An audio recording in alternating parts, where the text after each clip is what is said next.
నమస్తే, welcome to వేటన్ news. AITUC ఆధ్వర్యంలో ఆత్మకూరు ప్రభుత్వ వైద్యశాలలో పనిచేస్తున్న 14 మంది కాంట్రాక్ట్ వర్కర్స్ కు 9 నెలలు జీతాలు ఇవ్వాలని, అలాగే పీఎఫ్, ఈఎస్ఐ డబ్బుల జమను, ఈఎస్ఐ హెల్త్ కార్డును, వారి కుటుంబ వివరాలను సేకరించి కార్డ్స్ ఇవ్వాలని, అలాగే ప్రభుత్వ ఆసుపత్రి నుంచి గుర్తింపు కార్డు ఇవ్వాలని, ఆత్మకూరు హాస్పిటల్లో పనిచేస్తున్న వర్కర్స్ అందరూ జీతాలు ఇచ్చేదాకా ధర్నాను కొనసాగిస్తామని ఏఐటీయూసీ వనపర్తి జిల్లా అధ్యక్షులు టి శ్రీహరి, డిఎంహెచ్ఓ గారు, అలాగే కాంట్రాక్టర్ పై చర్యలు తీసుకుని అధికారులు వేతనాలు వెంటనే చెల్లించాలని డిమాండ్ చేశారు. ఈ కార్యక్రమంలో హాస్పిటల్ సంఘం నాయకురాలు బాలరాజు, పార్వతమ్మ, నాగమ్మ, శైలజ, టి బాలకృష్ణమ్మ, ఏ బాలకృష్ణమ్మ, మనెమ్మ తదితరులు పాల్గొన్నారు. బజారుకొచ్చి మాకు వేతనాలు ఇవ్వాలి, వేతనాలు ఇచ్చేవాక మేము పనిలో రాము అని నిన్న హాస్పిటల్లో ఉన్నటువంటి సూపరింటెండెంట్కు వినతి పత్రం ఇచ్చి ఈరోజు ఉదయం 10 గంటల నుంచే సమ్మె ప్రారంభమైంది. అయినా మెడికల్ ఆఫీసర్కి పూర్తి వివరాలు చెప్పినా మీరు 1 గంట చేయండి, మళ్ళీ పనిలోకి రండి అనే పద్ధతినే చెప్తున్నటువంటి పరిస్థితి ఉంది. అంటే ఇక్కడనే పనిచేసే మంది చాలామంది పర్మనెంట్ ఉద్యోగస్తులు ఉన్నారు. ఏఎన్ఎంలు, అట్లాగే ల్యాబ్ టెక్నీషియన్లు, మిగతా అన్ని రంగాలకు సంబంధించినటువంటి వాళ్ళు పనిచేస్తున్నారు. వాళ్ళకంతా కూడా 1 నెల జీతం రాకపోతేనే చాలా ఇబ్బంది పడతాం.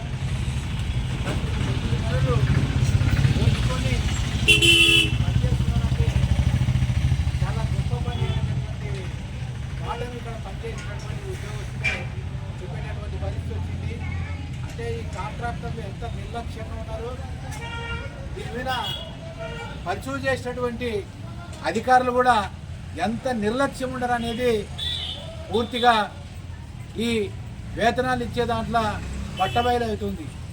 అదే కాకుండా చాలా సంవత్సరాల నుంచి, చాలా నెలల నుంచి కూడా పనిచేస్తున్నటువంటి వారికి అందరికీ కూడా పిఎఫ్ కానీ, ఈఎస్ఐ కానీ ఇప్పటికి కూడా ఆధారాలతో కానీ, ఫామ్ 23 కానీ, అలాగే ఈఎస్ఐకి సంబంధించినటువంటి కుటుంబ పర్టికులర్స్ కూడా తీసుకోవడంలో కూడా, ఇంకా కార్డు ఇవ్వడంలో కూడా, అట్లాగే గుర్తింపు కార్డు అంటే ఈ హాస్పిటల్లో పనిచేస్తున్నాం మేము, మా వర్కరు అని ప్రభుత్వం నుండి కూడా గుర్తింపు కార్డు కూడా నేటి వరకు కూడా ఇన్ని నెలల తరబడి, ఇన్ని సంవత్సరాల తరబడి పనిచేసిన ఈ ప్రభుత్వం కానీ, కాంట్రాక్టర్ కానీ పట్టించుకోకుండా వెట్టి చాకిరీ చేస్తున్నటువంటి పరిస్థితి ఉంది. అంటే ఇంత దుర్మార్గమైనటువంటి పని చేస్తున్నా, ఎవరు చేయనటువంటి పని చేస్తున్నా ఈరోజు కనీస వేతనం రోజుకు 600 ఇవ్వాలి చట్ట ప్రకారం. కాంట్రాక్టర్కు టెండర్లో కూడా ఒక వర్కర్కు 18,000 ఇవ్వాలని కాంట్రాక్టర్కు టెండర్ వేసిండ్రు. అయినా ఇక్కడ ఇస్తున్నటువంటి కాంట్రాక్టర్ ఎంత? 11,000 మాత్రమే ఈరోజు అకౌంట్లో వేసి చేతులు దులుపుకున్నటువంటి పరిస్థితి ఉంది. కానీ మేము దేశవ్యాప్తంగా రేపు కనీస వేతనం 26,000 ఇవ్వాలని దేశవ్యాప్తంగా ఈ భారతదేశంలో ఉన్నటువంటి అన్ని కార్మిక సంఘాలు కలిసి ఒక భార్య, భర్త, 2 పిల్లలు బతకాలంటే కనీసం రోజుకు, నెలకు 26,000 ఇవ్వాలని అన్ని సంఘాలు నిర్ణయించిన, అనేక సార్లు విజ్ఞప్తి చేసిన ఈ కేంద్ర ప్రభుత్వం కానీ, రాష్ట్ర ప్రభుత్వం కానీ దీని మీద సమగ్రమైనటువంటి ఒక కమిషన్ వేసినటువంటి సిఫారసు 26,000. కానీ ఇప్పటిదాకా దాన్ని అమలు చేయకుండా అనేక రకాలుగా ఇబ్బంది పెడుతున్నటువంటి పరిస్థితి ఉంది.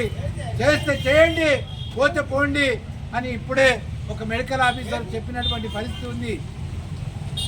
అలాగే వీళ్ళతో పనిచేసేటువంటి కొంతమంది తొత్తులు ఉన్నారు ఇక్కడ.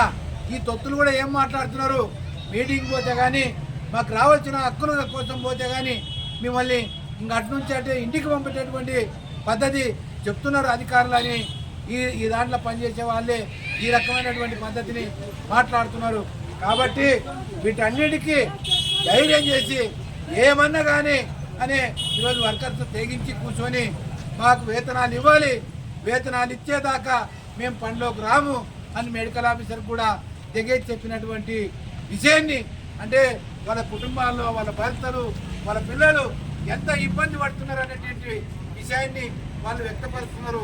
కాబట్టి ప్రభుత్వం అట్లాగే కాంట్రాక్టర్లు తక్షణమే ఇక్కడ వచ్చి వాళ్ళకు రావాల్సినటువంటి వేతనాన్ని చెల్లించేదాకా ఈ సమ్మె కొనసాగుతుందని మేము ఏఐటీసీగా అట్లాగే medical and employees workers union ఈరోజు డిమాండ్ చేస్తూ ఉన్నాము అనేది ప్రభుత్వానికి అట్లాగే ప్రజలు కూడా అర్థం చేసుకోవాలి. ఎందుకంటే 9 నెలలు ఏం తినకుండా జీతం రాకుండా ఎలా పనిచేస్తామనేది కూడా ఇక్కడ ఎటువంటి పేషెంట్లు, ఇక్కడ వచ్చినటువంటి రాజకీయ నాయకులు అందరూ కూడా వీళ్ళకు సంపూర్ణమైనటువంటి మద్దతు ఇవ్వాలని మేము ఏఐటీసీగా అందరికీ విజ్ఞప్తి చేస్తూ ఉన్నాం.